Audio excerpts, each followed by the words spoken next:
तो आज हम लोग अपना एक नया कंस्ट्रक्शन वाला पार्ट शुरू करते हैं।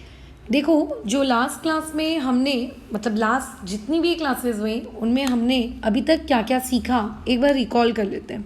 ठीक है, तो अगर मैं रिकॉल करूं तो सबसे पहले हमने टाइप 1 वाला कंस्ट्रक्शन सीखे थे। टाइप 1 वाला कंस्ट्रक्शन का मतलब क्या होता है? जब आपको क्या दी हुई है, जब आपको 4 साइड्स की वैल्यू दी हुई थी और एक डायगोनल की वैल्यू दी हुई थी, तब कैसे कंस्ट्रक्शन करें ये हम सीख चुके हैं। फिर हम लोगों ने टाइप 2 का कंस्ट्रक्शन सीखा। टाइप 2 का कंस्ट्रक्शन का मतलब क्या होता है? टाइप 2 का मतलब जब आपको साइड्स की वैल्यू 3 कर दी गई और डायगोनल्स की वैल्यू आप लोगों के पास 2 कर दी गई।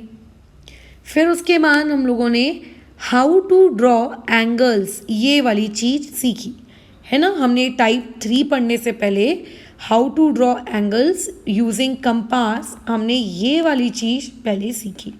और जब हमको पता चल गया कि अच्छा इस तरीके से कंपास के वाया एंगल ड्रॉ करते हैं, जब हम सीख गए तब हम लोगों ने कल की क्लास में लास्ट क्लास में टाइप नंबर 3 सीखा। And that type number 3 was कि अगर आपको कोई 3 साइड्स दे दे, ठीक है, प्लस आपको 2 एंगल्स दे दे। ध्यान से मेरी बात सुनना, एंगल्स नॉट डायगोनल्स, डायगोनल नहीं, एंगल्स। जब आपको वो एंगल्स दे दे 2 और 3 साइड्स दे दे तो आप किस तरीके से फिर कंस्ट्रक्शन करेंगे। ठीक है, ये हमारी बातचीत हुई थी, डिस्कशन हुआ था, बिल्कुल हुआ था। अब आज हम लोग टाइप 4 का कंस्ट्रक्शन पढ़ने जा रहे हैं। टाइप 4 के कंस्ट्रक्शन में आपको साइड्स जो हैं वो 2 कर देगा वो, मतलब 3 साइड्स के बदले अभी कितनी साइड्स दे देगा? 2। और 2 एंगल की बजाय कितने एंगल कर देगा? 3 एंगल। ये तो इस तरीके से ये हम लोगों का आज का टॉपिक ऑफ डिस्कशन है। टाइप नंबर 4 आज हम लोगों को सीखना है, that is 2 sides and 3 angles when given to you, how will you draw the given quadrilateral, है ना। आप उस गिवन क्वाड्रिलैटरल को या उस गिवन फिगर को, चाहे वो रोम्बस हो, पैरेललोग्राम हो, कुछ भी हो, आप उसको ड्रॉ कैसे करेंगे, ये हम लोगों की आज की क्लास का डिस्कशन है। ठीक है, तो मैं सिखा देती हूँ कि टाइप नंबर 4 आपको किस तरीके से करना है। After learning type number 4 you will attempt exercise questions. ठीक है, टाइप नंबर 4 के बेसिस पे आप कौन सी एक्सरसाइज क्वेश्चन कर सकते हैं एक बार देख लेते हैं। जैसे कि टाइप नंबर 4 के बाद आप कर क्या सकते हो, आप एक्सरसाइज 4.3 ये अटेम्प्ट करके दे सकते हो। ठीक है, ये आप टाइप नंबर 4 जब पढ़ लोगे तो टाइप नंबर 4 का मतलब आप लोगों को इस टाइप नंबर 4 को करने के बाद आपको क्या करना है, अटेम्प्ट करना है एक्सरसाइज 4.3 को। दैट्स ऑल, खत्म बात। ठीक है, चलो तो फिलहाल इस क्वेश्चन को सॉल्व कैसे करना है उसके तरफ मूव करते हैं। ये रहा क्वेश्चन। एक्सरसाइज 4.3 स्टार्ट होने से पहले एक सॉल्व एग्जाम्पल है एनसीईआरटी में, ये वही वाला क्वेश्चन है। इसी के थ्रू मैं तुम्हें सिखा देती हूँ कि किस तरीके से हम लोगों को ड्रॉ करना है इस पर्टिकुलर टाइप को। ठीक है, अच्छा, बट इस पर्टिकुलर टाइप को सीखने के लिए ये ज़रूरी है कि आपको ये पता होना चाहिए कि कंपास की मदद से एंगल्स किस तरीके से ड्रॉ करते हैं। अगर आपको ये नहीं पता कि कंपास की मदद से एंगल्स किस तरीके से ड्रॉ करते हैं तो टाइप 3 जो कि हमने कल सीखी और टाइप 4 जो हम आज सीख रहे हैं आपको ये नहीं बनेगी। ठीक है, अगर आप वो प्रोटेक्टर यूज़ करके एंगल बनाने का सोच रहे हैं तो नहीं, 8th class, 9th class, 10th class, तीनों क्लासेस में अब आपको प्रोटेक्टर यूज़ नहीं करना है। You have to draw angles while using your compass, right.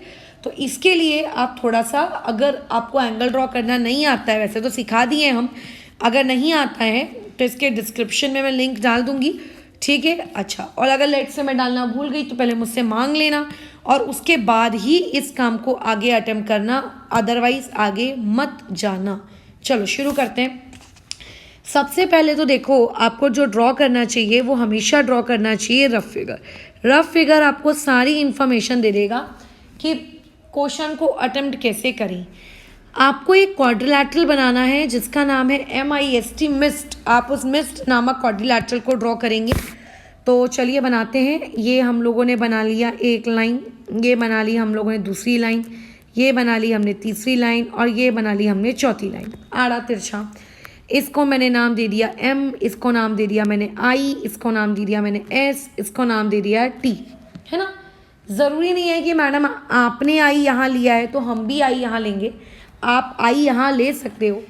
बस बात इतनी है कि M के बाद I लेना है, I के बाद S लेना है, S के बाद T लेना है। ये वाला पैटर्न आपको ब्रेक नहीं करना है, चाहे कुछ भी हो जाए, है ना। M के बाद I, I के बाद S, S के बाद T, ये वाला पैटर्न आपको ब्रेक नहीं करना है, चाहे जो भी हो जाए।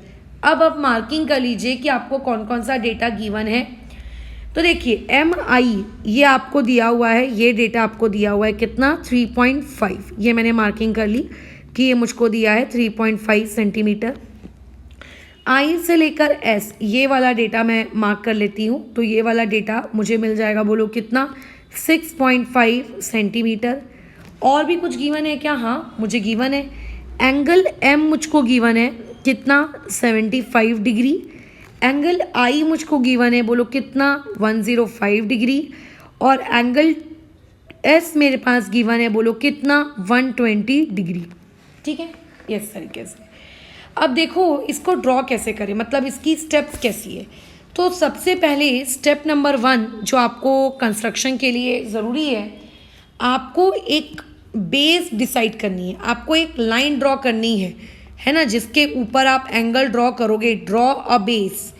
तो जब हमने कल की क्लास की थी तो तुमको शायद याद होगा, मैंने कहा था कि नीचे वाली लाइन, ठीक है, आप ऐसी चूज़ करना जिसके आपको दोनों एंगल्स दिए हों।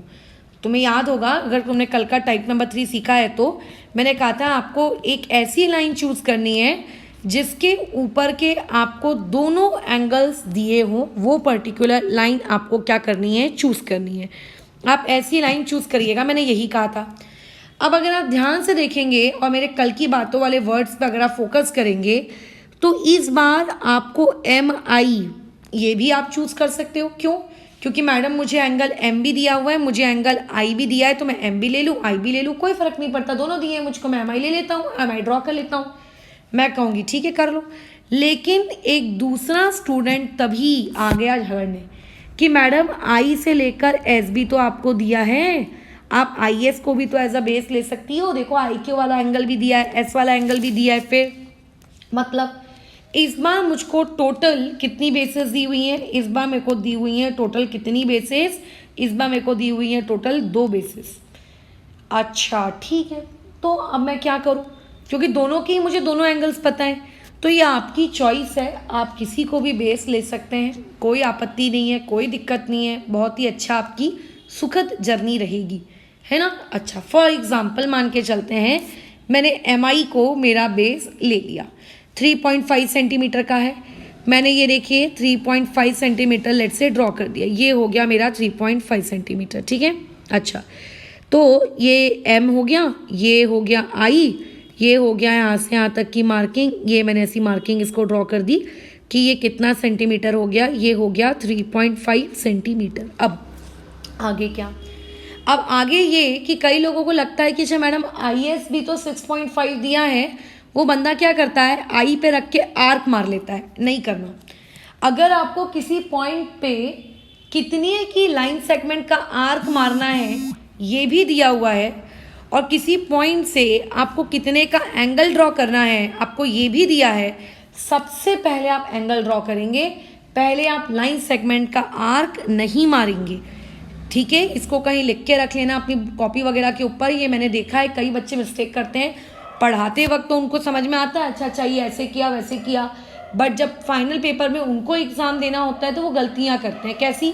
उनसे गलती हो जाती है जैसे कि I पॉइंट है, इस I पॉइंट से वो 105 डिग्री भी ले सकते हैं, वो इस I पॉइंट से 6.5 सेंटीमीटर की आर्क भी ले लेते हैं। तो वो क्या करना है, तो वो करते हैं पहले आर्क लेंगे और फिर जो बना एंगल उसी एंगल को वो अपना 105 कर देते हैं। ऐसा नहीं, सबसे पहले अगर एंगल्स दिए हैं और एंगल्स आप बना सकते हैं तो लाइन सेगमेंट की आर्क आप ड्रॉ मत करिएगा, आपको हमेशा अपने एंगल्स ही ड्रॉ करने हैं। तो I पॉइंट से कितने का एंगल ड्रॉ करना है, 105 का एंगल ड्रॉ करना है। आपको कंपास से एंगल ड्रॉ करना क्या हमने सिखाया है, बिल्कुल सिखाया है। आप कंपास उठाइए, कंपास से आप एंगल ड्रॉ करिए। तो मान के चलते हैं कंपास मैंने उठाया, कंपास से मैंने ये 105 का एंगल मैंने ड्रॉ कर दिया। चलो ये हो गया मेरा 105 का एंगल ड्रॉ। ठीक है, डन। ये मैंने कैसे किया है? डी से किया है क्या? प्रोटेक्टर से किया है क्या? नहीं मैडम, इसको हमने कहाँ से ड्रॉ किया है? इसको हमने ड्रॉ किया है कंपास से। इसको कहाँ से ड्रॉ किया है? कंपास से, है ना। चलो अब जो एम पॉइंट है, इस एम पॉइंट का हम क्या करें? एम पॉइंट पे आपको एंगल कितने डिग्री का दिया है? एम पॉइंट पे आपको कितने डिग्री का एंगल दिया है? 75। तो एम पॉइंट से भी पहले आप 75 डिग्री का एंगल मार्क कर लीजिए। तो आप एम पॉइंट के पास गए, आपने कंपास उठाया, आपने कंपास उठाकर 75 डिग्री का एंगल मार्क कर दिया, है ना। आपने 75 डिग्री का एंगल मार्क कर दिया, तो ये एम पॉइंट हो गया। और यहाँ से आपने मान के चलते हैं 75 डिग्री का एंगल मार्क कर लिया। ये हो गया 75 डिग्री का एंगल, ये मैंने लिख दिया। अब क्या करें मैम? अब तो दोनों एंगल्स बना लिए हमने। अब आगे अब देखिए, आपको बोल रहा है कि आई पॉइंट से एस पॉइंट तक का जो डिस्टेंस है वो कितना है? 6.5, है ना। अच्छा, और साथ ही साथ में एस पॉइंट से एंगल भी कितने का ड्रॉ करना है? 120 का एंगल भी ड्रॉ करना है। अब कई लोग ये सोचेंगे कि क्योंकि मैडम आपने कहा है कि एंगल पहले ड्रॉ करना है तो अभी हमको 120 का पहले ड्रॉ करना होगा। नहीं भाई, ये जो 6 आपको एंगल ड्रॉ करने के लिए एस पॉइंट चाहिए। क्या आपके डायग्राम में आपके पास एस पॉइंट है क्या? नहीं है ना आपके डायग्राम में आपके पास एस पॉइंट। तो जब आपके डायग्राम में आपके पास एस पॉइंट है ही नहीं, तो आप एंगल कैसे ड्रॉ करोगे, है ना। आप एंगल तो ड्रॉ कर ही नहीं सकते। एंगल ड्रॉ करने के लिए तो एस पॉइंट चाहिए। तो आप क्या कर सकते हो? अब मैडम मैं ज़्यादा से ज़्यादा इतना कर सकता हूँ कि आई पॉइंट पे मैंने मेरा वो चोभने वाला पॉइंट रखा कंपास का, और ये 6.5 सेंटीमीटर का मैंने आर्क मार दिया। ठीक है, कितने सेंटीमीटर का आर्क मार दिया मैंने? 6.5।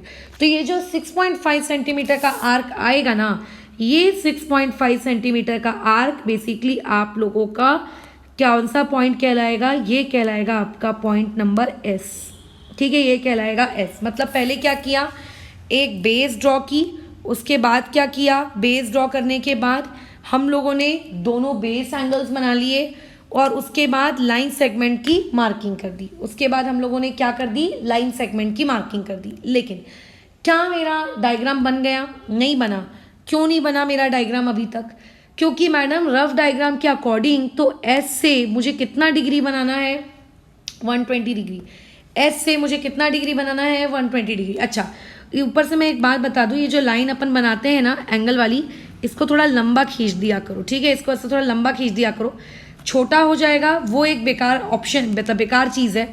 लंबा हो जाएगा उसमें कोई बुराई नहीं है। ठीक है, तो इसको थोड़ा सा लंबा खींच दिया करो। अच्छा, ये मैंने लंबा खींच दिया है ना। अब मेरे को क्या दिक्कत है? अब मेरे पास एस पॉइंट आ गया। एस पॉइंट से मुझे क्या करना पड़ेगा? एस पॉइंट पे मुझे जाना पड़ेगा। एस पॉइंट पे जाकर मुझे 120 डिग्री का एंगल बनाना पड़ेगा। तो आप अब अपनी कॉपी को टर्न कर लीजिएगा। आप अपनी कॉपी को टर्न कर लीजिएगा। टर्न करने के बाद अपनी कॉपी को उल्टा देखिएगा। जब अपनी कॉपी को आप उल्टा देखेंगे तो एस पॉइंट पे अपने पॉइंटर को रखिए, चोभने वाले एंड को रखिए, और एस पॉइंट पे अपने चोभने वाले एंड को रखकर अब आप डिसीजन लीजिए कि मुझे 120 डिग्री बनाना है। मुझे कितना डिग्री बनाना है? 120। तो यहाँ से आपको 120 डिग्री बनाना होगा। मान के चलते हैं मैंने 120 डिग्री बना दिया। मैंने 120 डिग्री बना दिया। मान के चलते हैं ये मेरी 120 डिग्री की एस पॉइंट से एक लाइन बन गई। ठीक है, ये मेरी 120 डिग्री की एस पॉइंट से लाइन बन गई। ये कितना हो गया? 120 डिग्री। तो एक्चुअल में अब जो ये 120 डिग्री वाला एंगल और ये जो पुराना वाला एंगल जिस पॉइंट पे मीट करेंगे, अब ये मीटिंग पॉइंट ही उनका कौन सा होगा? T point. ठीक है, यहाँ मीटिंग पॉइंट इनका कौन सा होगा? T point. So in this way हम लोगों ने ये पर्टिकुलर कंस्ट्रक्शन कंप्लीट कर लिया है। हमारा ये कंस्ट्रक्शन कंप्लीट हो गया है। ठीक है, अब आपको इसमें कोई दिक्कत नहीं होगी। तो याद रखना, यहाँ पे टोटल हमें कितनी बार एंगल्स ड्रॉ करने पड़ते हैं? यहाँ पे टोटल हमको 3 बार एंगल ड्रॉ करने पड़ते हैं। पहला तो 2 बेस एंगल वाले, और उसके बाद हमको कब ड्रॉ करना पड़ता है? उसके बाद हमको ड्रॉ करना पड़ता है आप लोगों का वापस से जब एक और मार्किंग हम कंप्लीट कर लेते हैं। तो मार्किंग कंप्लीट कर लेने के बाद, ठीक है, मार्किंग कंप्लीट कर लेने के बाद, सो इन दिस वे हम लोगों ने ये क्वाड्रिलैटरल को बोलो क्या कर लिया है? मार्क कर लिया है। क्वाड्रिलेटरल की हमारी मार्किंग क्या हो गई है, बोलो, कंप्लीट हो गई है, बस ख़त्म। ठीक है, तो इस चीज़ को फ़िलहाल यहाँ पर हम लोग अभी रोकते हैं अपने इस काम को। ठीक है, अच्छा, और यहाँ पे तुम्हारा ये 2 साइड्स एंड 3 एंगल वाला कंस्ट्रक्शन कंप्लीट होता है। अब इसके बेसिस पर आपको क्या करना है, जो आपकी एक्सरसाइज है, कौन सी एक्सरसाइज कही मैंने, 4.3 एक्सरसाइज आपको अटेम्प्ट करनी है और उसके अटेम्प्ट को एक एक करके क्या करना है, चेक करवाना है। ठीक है, चलो, तो फिलहाल इस कंस्ट्रक्शन को यहाँ रोकते हैं। इसके आगे की क्लास अब हम कल कंटिन्यू करेंगे, और जो कल की क्लास रहेगी ना, वो आप लोगों की आखिरी क्लास है कंस्ट्रक्शन की। उसके बाद हमारा प्रैक्टिकल ज्योमेट्री वाला चैप्टर समाप्त।